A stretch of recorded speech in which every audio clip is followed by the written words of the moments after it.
අද එක ඉන්හෙලර් එකක්වත් පාවිච්චි කරන්නේ නැහැ. නිදහසේ හුස්ම ගන්නවා. මට ඒක ඇත්තටම සතුටුයි. මට පොඩි කාලේ ඉඳන් සෙම තිබුණා ගොඩාක්. අවුරුදු ගාණක් තිස්සේ හතිය තිබුණා. අයිස්ක්‍රීම් එකක් කන්න බෑ. හවස් වෙලා නාන්න බෑ. ඇල් වතුර අල්ලන්න බෑ. සෙම වැඩි වෙලා අතියට එනවා. අනිවාර්යෙන් නෙබියුලයිස් කරන්න යනවා. නැත්තම් ඉන්හෙලර් එක උදේ හවස අල්ලාලා තමයි හිටියේ.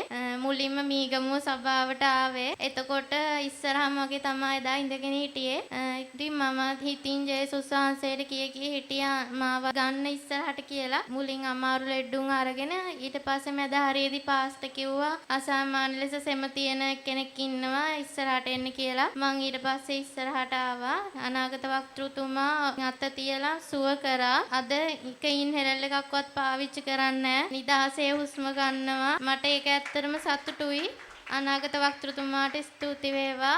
අද දෙවියන් වහන්සේ නිසා තමයි මෙච්චර සුවයක් විඳින්නේ. ඉතින් ජීවමාන ජේසුස් වහන්සේ දකින්න ඕන නම් අනාගත වක්තෘතුමා දිහා බලන්න. දිව්‍ය සුව කිරීමේ දේව මෙහෙයන් සෑම සෙනසුරාදා දිනකම උදෑසන 9:30 සිටත් සෑම ඉරු දිනකම සවස 3:30 සිටත් පැවැත්වේ.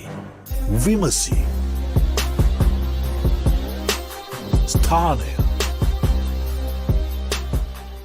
අපගේ සුවමෙහෙයන් සමග සජීවීව සම්බන්ධ වීමට දැන්ම අපගේ CGC YouTube නාලිකාව සබස්ක්‍රයිබ් කර සක්‍රියව සිටින්න.